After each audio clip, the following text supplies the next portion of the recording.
আজকে যারা আমরা আকীদাগত এক, আমি সব জায়গায় কথাগুলো বলি, আজকে যারা আমরা আকীদাগত আশআরী মাতুরিদি, আজকে যারা আমরা ফিকহগত দিক থেকে হানাফি, আজকে যারা আমরা মাসলাকগত দিক থেকে দেওবন্দি, শুধু নিজেকে হানাফি হানাফি বলে চিল্লান, একদিনও আবু হানিফা রাহিমাহুল্লাহর গ্রন্থ খুলে পড়ে দেখেননি।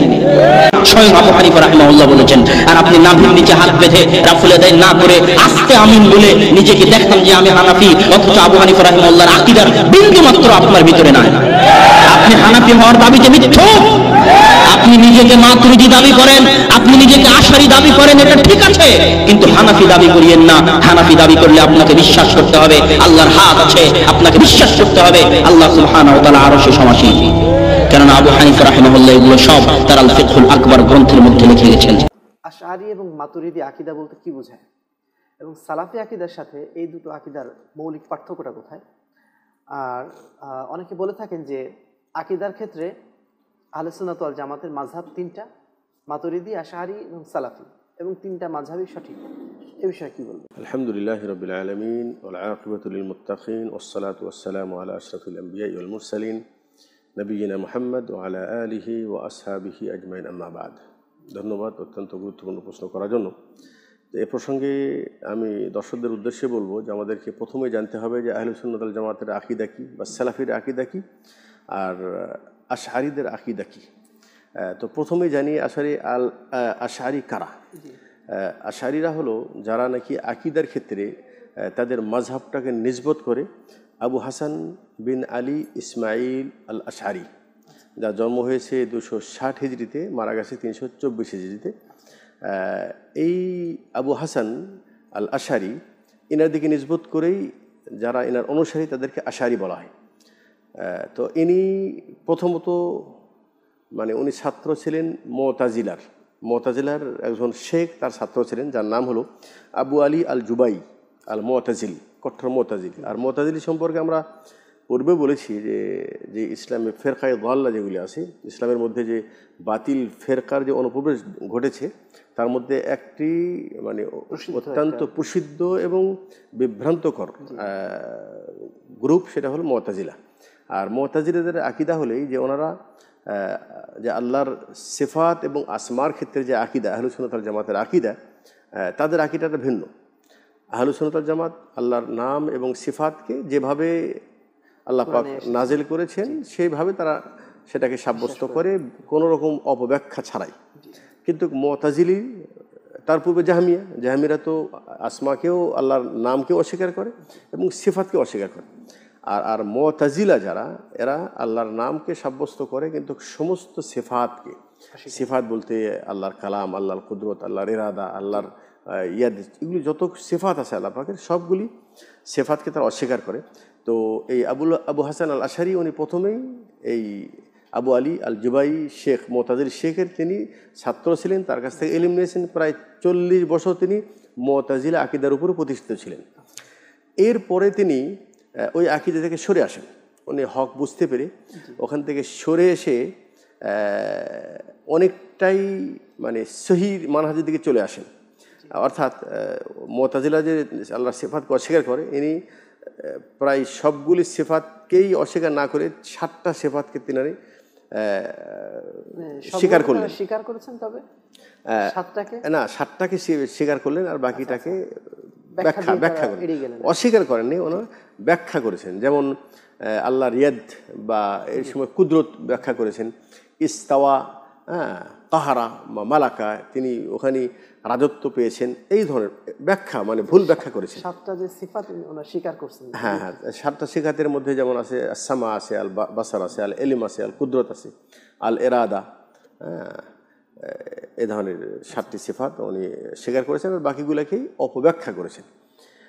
এটা একটা তার দ্বিতীয় স্টেপ ছিল তার জীবনের।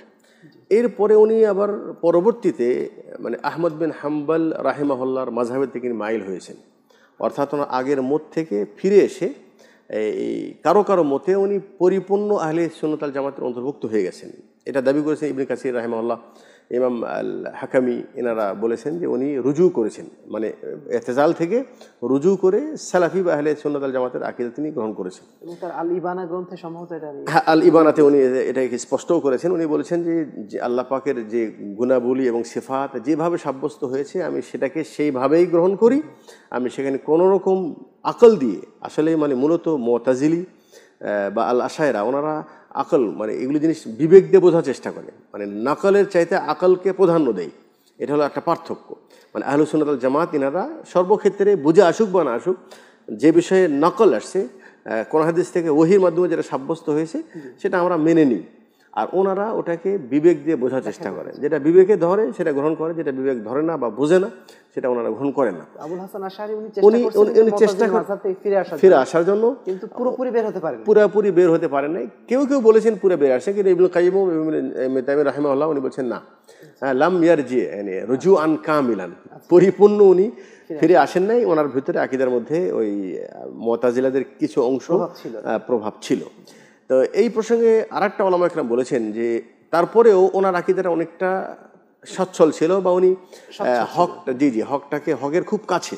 তো উনি বলছেন পরিপূর্ণ রুজু না করলেও যতগুলি ফিরাক দাল্লাহ যতগুলি আছে তার মধ্যে আহলুস সুন্নাত ওয়াল জামাতের সবচাইতে নিকটতম হলো আল আশায়রা, এরা সবচেয়ে নিকটতম দল। ওলামা একরাম আরেকটা ভাগ করেছেন যে আল আশায়রা আল মুতাকাদ্দিমিন, আল আশায়রা আল মুতাআখিরিন। তো আল মুতাকাদ্দিমিন ওনারা বলছেন যে ওনারা অপব্যাখ্যা করতেন না, ইয়াদ মানে ইয়াদি করতেন, ইস্তাওয়া মানে ইস্তাওয়াই করতেন, কামা ইয়ালিকু বিজালালিহি। কিন্তু পরবর্তীতে মুতাআখিরিন বলতে আবুল হাসান আল আশআরী ওনার ইন্তেকালের পর আবু মানসুর আর মাতুরিদি, ওনার জন্ম হলো 333 হিজরিতে। ওনার জন্মের পর উনি এনার মাযহাবের উপরে ছিলেন এবং উনি এটাকে আরও বেশি বলবৎ রেখেছেন। এবং উনি যতটুকু ফিরে আসছিলেন এনারা ওটা ফিরে না আসে ওই অপব্যাখ্যাটাই এনারা গ্রহণ করেছেন। এজন্য বলা হচ্ছে যে আল আশায়রা মুতাকাদ্দিমিন মুতাআখিরিনের মধ্যে পার্থক্য আছে। ওনারা আকরাবিল আহলুস সুন্নাহ জামাত বেশি ছিলেন, মুতাআখিরিনগুন এনারা আর একটু পিছিয়ে চলে গেলেন। হ্যাঁ, তো এটা আমরা বুঝতে পারবো যদি আমরা মাতুরিদি এদের আকীদা আর আহলুস সুন্নাহ জামাতের আকীদার মধ্যে যে পার্থক্য আমরা যদি আলোচনা নিয়ে আসি, তাহলে আমরা কি আহলুস সুন্নাহ জামাতের মধ্যে অন্তর্ভুক্ত করবো কিনা এটা স্পষ্ট হয়ে যাবে। তো এই প্রসঙ্গে আমরা বলা যেতে পারে যে মূল যেটা পার্থক্য মানে সালাফি আহলে সুন্নাত জামাত এবং আল আশায়রা বা মাতুরিদির আকীদার মধ্যে, যে ওনারা একটু আগে যেটা বললাম যে আহলে সুন্নাত জামাত ওনারা নকলকে প্রাধান্য দেন। বিশুদ্ধভাবে যখন হাদিস কোনো সাব্যস্ত হয়ে যাবে সেটা আমাদের বিবেকে গ্রহণ করুক বা না করুক, ওনারা ওটার উপরেই ভিত্তি করে ওনাদের মাযহাবটাকে সাব্যস্ত করেন। কিন্তু আল আশায়রা বা মাতুরিদি এনারা বিবেককে প্রাধান্য দেন। এই জন্য মানে আল্লাহর হাতকে যদি সাব্যস্ত করা হয়, হ্যাঁ, তাহলে সেটা হাত মাখলুকের মতো হয়ে যাবে, এই ধরনের কথা একটু বাড়াবাড়ি চিন্তা করেন। জি, আচ্ছা, এটা একটা পার্থক্য। আর একটা পার্থক্য হলেই যে খবরে আহাদ, যেটা হাদিসে মানে মুস্তালাহুল হাদিসের মধ্যে যেটা একটা যে খবরে আহাদ, যেই হাদিসের মানে কোনো এক জায়গায় একজন সাহাবী বর্ণনাকারী খবরে আহাদ। তো আহলে সুন্নাত জামাতের যেটা আকীদা খবরে আহাদ সম্পর্কে, সেটা যদি বিশুদ্ধ সহিহ সানাদের সাথে যদি সাব্যস্ত হয়ে যায় তাহলে সেটা আকীদার ক্ষেত্রেও গ্রহণযোগ্য, আমলের ক্ষেত্রেও গ্রহণযোগ্য। কিন্তু মাতুরিদিয়া বা আশায়রা তাদের কাছে আল আহাদ এটা ইলমে ইয়াকিনের ফায়দা দেয় না, ইলমে ইয়াকিনের ফায়দা না দেয়, ইলমে জন্নি ফায়দা দেয়। এই জন্য ওনারা এটা ফিকহের ক্ষেত্রে আমলের ক্ষেত্রে গ্রহণ করেন, কিন্তু আকীদার ক্ষেত্রে খবরে আহাদকে গ্রহণ ওনারা করেন না। এটা একটা পার্থক্য। আর একটা পার্থক্য হলেই যে আমাদের আহলে সুন্নাত জামাতের কাছে তাওহীদ 3 প্রকার: তাওহীদুর রুবুবিয়্যাহ, তাওহীদুল উলুহিয়্যাহ, তাওহীদুল আসমা ওয়াস সিফাত। আর ওনাদের কাছে তাওহীদ বলতে মানে এটা দুইয়ের বিপরীত, খিলাফুত তাসলিস। হ্যাঁ, খিলাফুত তাসলিস, হ্যাঁ, তাসলিস বা তাআদ্দুদ, অধিকের বিপরীত। ওটা যে কোনোভাবে আল্লাহকে এক বলে মানলেই হয় তাদের দৃষ্টিকোণ থেকে। হ্যাঁ, যিনি ইলাহ, হ্যাঁ, তিনি মাবুদ, তিনি রাজ্জাক, হ্যাঁ, তিনি খালেক। অর্থাৎ আমরা তো বলি যে ইলাহের দাবি হলো মাবুদ, আর রুবুবিয়্যাতের দাবি হলো তিনি রাজিক, তিনি খালেক। দুটা পার্থক্য আছে, কিন্তু ওনারা দুটাকে একাকার করে দেন। এই জন্য ওনারা তর্জমা করেন লা ইলাহা ইল্লাল্লাহ, আল্লাহ ছাড়া কোনো সত্য মাবুদ নেই, আল্লাহ ছাড়া রাজিক নেই, আল্লাহ ছাড়া খালেক নেই। কিন্তু আসলে তো লা ইলাহা ইল্লাল্লাহর তর্জমা এটা নয়, নাকি আল্লাহ ছাড়া কোনো সত্য মাবুদ নেই, মানে ইবাদত পাওয়ার হকদার তিনি নয়, এটা হলো তর্জমা। কিন্তু এটার দ্বারা রুবুবিয়্যাত সাব্যস্ত হয় না, তাওহীদুল উলুহিয়্যাহ সাব্যস্ত হয়। যদি এর ভিতরে রুবুবিয়্যাত আছে, আচ্ছা, আরেকটা পার্থক্য হলেই যে আহলুস সুন্নাহ ওয়াল জামাত আল্লাহ পাকের নাম এবং সিফাত সম্পর্কে যেটা ধারণা আকীদা, সেটা হলেই যে আল্লাহ তাআলা তার নিজের জন্য অথবা তার রাসূল সাল্লাল্লাহু আলাইহি ওয়াসাল্লাম ওনার জন্য যে নাম এবং সিফাতগুলো সাব্যস্ত করেছেন, সেটা আমরা আল্লাহর জন্য সাব্যস্ত করব বিলা তা'তিলিন ওয়ালা তামথিলিন ওয়ালা তাশবিহিন ওয়ালা তাকয়িফিন। হ্যাঁ, তার কেই বর্ণনা করবো না সেটা কেমন এটাও বর্ণনা করবো না, তাশবিহ বর্ণনা করবো না, কোনো মাখলুকের সাথে সাদৃশ্য গ্রহণ করবো না এবং তার অপব্যাখ্যা করবো না, কোনোটাকে অস্বীকার করবো না। কিন্তু মাতুরিদিয়া এনারা শুধু 7টা সিফাতকে গ্রহণ করেন, মানেন। যেমন বললাম আল ইরাদা, আল কুদরা, এরপরে আল মাশিয়া, আস সামা আল বাসর, এই ধরনের। আর বাকি সবগুলি সিফাতকে ওনারা অপব্যাখ্যা করেন, তা'বিল করেন, অপব্যাখ্যা বলতে যেমন ওনারা ওয়াজহুনের তর্জমা বলে, এটা ওয়াজ মানে মেজাজি। হ্যাঁ, এটা মানে সঠিক অর্থে ওনারা নেন না, এটা অপব্যাখ্যা দেন। হ্যাঁ, মানে স্থান অনুযায়ী অনেক সময় অজহনকে দিয়ে তারা বলছেন যে মুলক, হ্যাঁ মুলক এটা বলছেন। এরপর ইয়েদুন, আল্লাহ পাক যে নিজে বলছেন যে ইন্নী খালাকতু বিয়াদি, আমি আমার হাত দিয়ে সৃষ্টি করেছেন। তো আমরা ইয়েদের তর্জমা ইয়েদি করি, আর ওনারা ইয়েদ মানে বলছেন কুদরত। হ্যাঁ, কুদরত। ইস্তাওয়া আল্লাহ, এটাকেও তারা অস্বীকার করেন। ইস্তাওয়ালা মানে উনি প্রভাবিত হয়েছেন বা সেখানে উনি রাজত্ব পেয়েছেন, রাজত্বটা বিস্তার হয়েছে, এই ধরনের। কিন্তু ইস্তাওয়া মালুম, যেমন ইমাম মালিক বলছেন ইস্তাওয়া মালুম ও কাইফিয়া মাজহুল। ইস্তাওয়ার তর্জমা ইস্তাওয়াই করব, হ্যাঁ, তিনি উপরে আছেন, কিন্তু কিভাবে আছেন এটা আমরা ব্যাখ্যা দিব না। ঠিক তেমন আল্লাহ পাক যে প্রথম আসমানে নেমে আসেন, নুজুল, এটারও ওনার বিবেক দিয়ে বোঝার চেষ্টা করেছেন। যেমন হাদিস থেকে পাওয়া যায় যে ওনার যে কুরসি এবং আরশ, ওয়াসিয়া কুরসিয়ুহুস সামাওয়াতি ওয়াল আরদ, হ্যাঁ, 7 আসমান এবং জমিনকে ওনার কুরসিটাকে বেষ্টন করে রেখেছে। তো ওনার কুরসির চাইতে আরশ তো আরও লক্ষ লক্ষ গুণ। আল্লাহ নবী সাল্লাল্লাহু আলাইহি সাল্লাম তিনি একসময় ওনার হাতের আংটি খুলে উনি জমিনে ফেলে দিয়েছেন। ফেলে দিয়ে বলছিলেন যে এই পৃথিবী, এই জমিনের তুলনায় আংটি যেরকম এরকম ক্ষুদ্র, এই 7 আসমান জমিন আল্লাহর কুরসির সামনে একটা আংটির মতো।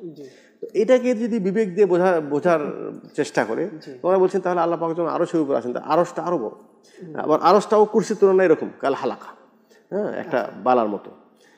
তো ওই জন্য ওনারা বলছেন যে নজুল অসম্ভব। হ্যাঁ, তিনি এই সমস্ত জায়গাতে বিবেক খাটানোর জায়গা, মানবীয় বিবেক দিয়ে কখন আল্লাহ রাব্বুল আলামিনের হাকিকতকে বোঝা, হ্যাঁ, ওনার সিফাতকে বলে। তো আহলুস সুন্নাহ জামাতের যেটা আকীদা সেটা হলো যে আল্লাহ পাক বিশুদ্ধ হাদিস থেকে ওনার নুজুলটা সাব্যস্ত আছে, ইয়ানজিলু তাবারাকা ওয়া তাআলা ইলা সামাইদ দুনিয়া। তো আমরা নুজুলটার বিশ্বাস করি, ইয়াকিন রাখি, কিন্তু কিভাবে, কামা ইয়ালিকু বিজালালিহি, ওনার জন্য যেভাবে সম্ভব বা সেটা সেভাবে। তো এখানে এসেও ওনারা অনেকগুলি সিফাতকে মানে অস্বীকার করেছেন, কোনোটাকে অপব্যাখ্যা করেছেন।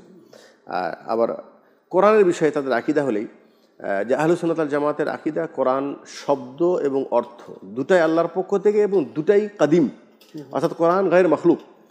হ্যাঁ, আর তাদের আকীদা হলেই যে যদিও মুতাজিলি, হ্যাঁ, তাদের আকীদা কোরআন মাখলুক, কিন্তু ওনারা ওটা না বলে ওনারা আবার একটু অন্যভাবে বলছেন। ওনারা বলছেন যে কোরআনের শব্দটা হলো কাদিম হাদিস, আর অর্থটা কাদিম। অর্থাৎ আল্লাহ পাক যখন কোরআন নাজিল করেছেন তখন একটা হয়েছে, আর অর্থটা আগে থেকে ছিল, দুটাকে ভাগ করে দিলেন। কিন্তু আহলুস সুন্নাহ জামাত বলছেন না, দুটাই কাদিম, দুটাই আল্লাহর সিফাত। আল্লাহ পাক যতদিন আছেন সিফাতের সাথে তিনি সম্পৃক্ত তখন থেকে আছেন। এটা একটা কাদিম হাদিস বলতে কিছু নাই, জি, এটা একটা জি জি। আর ঈমানের ক্ষেত্রে তাদের আকীদা হলো মুরজিয়ার মতো, মানে আমলটাকে সত্য করে দেয় না।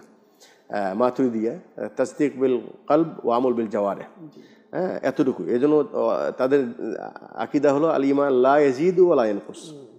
কালেমা পড়েছে, বিশ্বাস করেছে, তার ঈমান।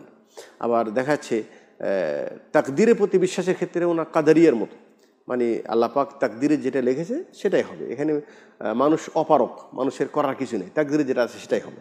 আহলুস সুন্নাহ জামাতের যেটা বক্তব্য সেটা হলো এই যে মানুষ চেষ্টা চালিয়ে যাবে, চেষ্টার পর যেটা ফলাফল সেটাই তাকদীর, জি জি, সেটাই ফলাফল।